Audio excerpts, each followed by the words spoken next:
pers yang dicanangkan sore tadi.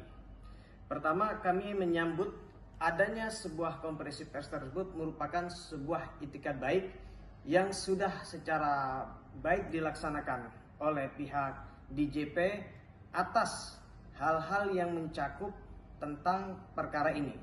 Namun fokusnya di sini yang harus kami klarifikasi adalah poinnya adalah satu, terkait adanya permohonan maaf yang sudah disampaikan oleh DJ Panda dan juga adanya bentuk sebuah pengakuan dalam bentuk kehilafan atas perbuatan yang dilakukan sebagaimana yang disampaikan dari narasi permintaan maaf dan pengakuan sebagaimana yang disampaikan tadi.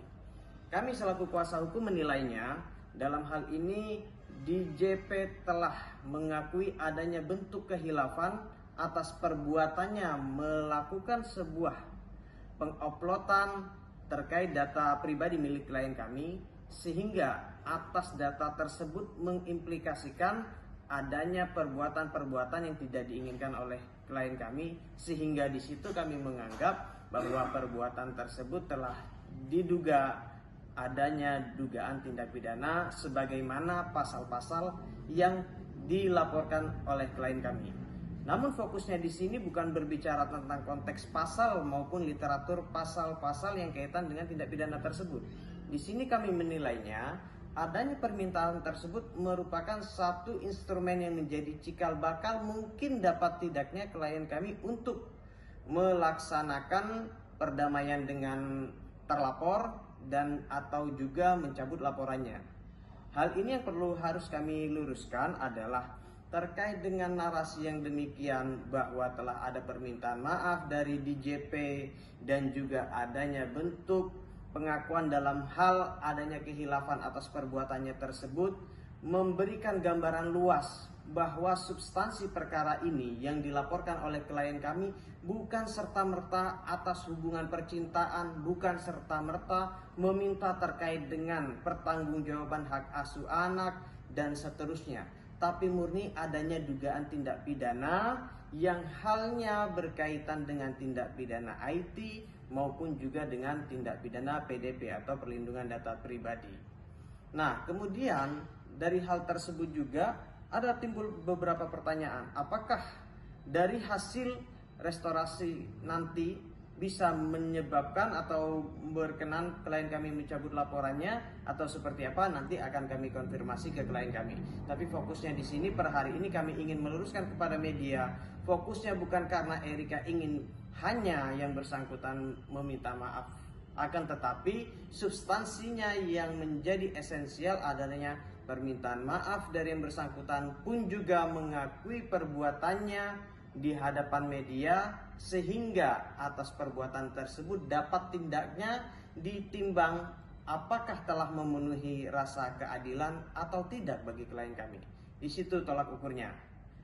Nah, sehubungan kami dalam hal ini tidak dalam suatu waktu yang bersamaan dengan klien kami, maka atas konferensi pers tersebut kami juga akan berdiskusi lebih lanjut secara bertemu dengan klien kami untuk membahas apakah yang sudah dilaksanakan oleh DJ Panda terkait dengan permintaan maaf dan mengakui perbuatan dugaan tindak pidana tersebut dapat menjadi parameter yang menjadi satu acuan oleh klien kami untuk berdamai dengan yang bersangkutan sehingga mencabut laporannya, dan atau seperti apa nanti akan kami update. Intinya klarifikasi dari kami atas konferensi pers tersebut, mengucapkan terima kasih atas kesatrianya DJ Panda untuk meminta maaf di muka umum dan juga mengakui perbuatannya melalui konferensi pers tersebut, dan semoga perkara ini dapat dilaksanakan dengan baik. Satu hal yang kami sampaikan bahwa pidananya dalam konteks hal ini merupakan ultimum remedium, bahwa tindak pidana merupakan upaya hukum yang terakhir, sebagaimana halnya ketika suatu permasalahan hukum dapat dilaksanakan sebagaimana restoratif justice, maka itulah yang seyogyanya kami tempuh. Namun muara endingnya tetap berpacu kepada klien kami selaku korban. Demikian rekan-rekan media, terima kasih. Ada timbul pertanyaan, apakah pengacara atau Erika sendiri menutup akses untuk menjalin hubungan baik untuk komunikasi baik dengan DJP? Jawabannya adalah karena sejak mediasi kedua saat itu disepakati oleh kami dari kuasa hukum pelapor maupun terlapor, communication-nya terkait dengan permasalahan ini adalah antara kuasa, maka sejak saat itu komunikasi dalam perkara ini antar kuasa hukum. Artinya kalau framing disebut menutup akses dan lain-lain itu tidak sama sekali. Kalaupun kami menutup akses, tidak mungkin kami bisa berkomunikasi antar kuasa. Artinya terkait framing yang demikian sudah kami luruskan. Terkait apa responsif dari kuasa hukum pelapor terkait adanya konferensi pers yang dicanangkan sore tadi. Pertama, kami menyambut adanya sebuah konferensi pers tersebut merupakan sebuah itikat baik yang sudah secara baik dilaksanakan oleh pihak DJP atas hal-hal yang mencakup tentang perkara ini. Namun fokusnya di sini yang harus kami klarifikasi adalah poinnya adalah satu, terkait adanya permohonan maaf yang sudah disampaikan oleh DJ Panda dan juga adanya bentuk sebuah pengakuan dalam bentuk kehilafan atas perbuatan yang dilakukan sebagaimana yang disampaikan dari narasi permintaan maaf dan pengakuan sebagaimana yang disampaikan tadi. Kami selaku kuasa hukum menilainya dalam hal ini DJP telah mengakui adanya bentuk kehilafan atas perbuatannya melakukan sebuah penguploadan terkait data pribadi milik klien kami, sehingga atas data tersebut mengimplikasikan adanya perbuatan-perbuatan yang tidak diinginkan oleh klien kami, sehingga di situ kami menganggap bahwa perbuatan tersebut telah diduga adanya dugaan tindak pidana sebagaimana pasal-pasal yang dilaporkan oleh klien kami. Namun fokusnya di sini bukan berbicara tentang konteks pasal maupun literatur pasal-pasal yang kaitan dengan tindak pidana tersebut. Di sini kami menilainya adanya permintaan tersebut merupakan satu instrumen yang menjadi cikal bakal mungkin dapat tidaknya klien kami untuk melaksanakan perdamaian dengan terlapor dan atau juga mencabut laporannya. Hal ini yang harus kami luruskan adalah terkait dengan narasi yang demikian bahwa telah ada permintaan maaf dari DJP dan juga adanya bentuk pengakuan dalam hal adanya kehilafan atas perbuatannya tersebut memberikan gambaran luas bahwa substansi perkara ini yang dilaporkan oleh klien kami bukan serta-merta atas hubungan percintaan, bukan serta-merta meminta terkait dengan pertanggungjawaban hak asuh anak dan seterusnya, tapi murni adanya dugaan tindak pidana yang halnya berkaitan dengan tindak pidana IT maupun juga dengan tindak pidana PDP atau perlindungan data pribadi. Nah, kemudian dari hal tersebut juga ada timbul beberapa pertanyaan. Apakah dari hasil restorasi nanti bisa menyebabkan atau berkenan klien kami mencabut laporannya atau seperti apa? Nanti akan kami konfirmasi ke klien kami. Tapi fokusnya di sini per hari ini kami ingin meluruskan kepada media.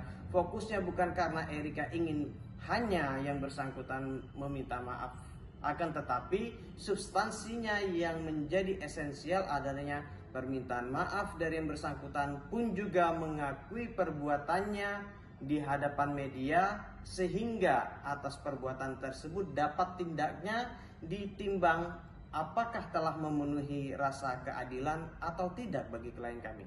Di situ tolak ukurnya. Nah, sehubungan kami dalam hal ini tidak dalam suatu waktu yang bersamaan dengan klien kami, maka atas konferensi pers tersebut kami juga akan berdiskusi lebih lanjut secara bertemu dengan klien kami untuk membahas apakah yang sudah dilaksanakan oleh DJ Panda terkait dengan permintaan maaf dan mengakui perbuatan dugaan tindak pidana tersebut dapat menjadi parameter yang menjadi satu acuan oleh klien kami untuk berdamai dengan yang bersangkutan sehingga mencabut laporannya, dan atau seperti apa nanti akan kami update. Intinya klarifikasi dari kami atas konferensi pers tersebut, mengucapkan terima kasih atas kesatrianya DJ Panda untuk meminta maaf di muka umum dan juga mengakui perbuatannya melalui konferensi pers tersebut, dan semoga perkara ini dapat dilaksanakan dengan baik. Satu hal yang kami sampaikan bahwa pidananya dalam konteks hal ini merupakan ultimum remedium, bahwa tindak pidana merupakan upaya hukum yang terakhir, sebagaimana halnya ketika suatu permasalahan hukum dapat dilaksanakan sebagaimana restoratif justice, maka itulah yang seyogyanya kami tempuh. Namun muara endingnya tetap berpacu kepada klien kami selaku korban. Demikian rekan-rekan media, terima kasih. Ada timbul pertanyaan, apakah pengacara atau Erika sendiri menutup akses untuk menjalin hubungan baik, untuk komunikasi baik dengan DJP? Jawabannya adalah karena sejak mediasi kedua, saat itu disepakati oleh kami dari kuasa hukum pelapor maupun terlapor, communication-nya terkait dengan permasalahan ini adalah antara kuasa, maka sejak saat itu komunikasi dalam perkara ini antar kuasa hukum. Artinya kalau framing disebut menutup akses dan lain-lain itu tidak sama sekali. Kalaupun kami menutup akses, tidak mungkin kami bisa berkomunikasi antar kuasa.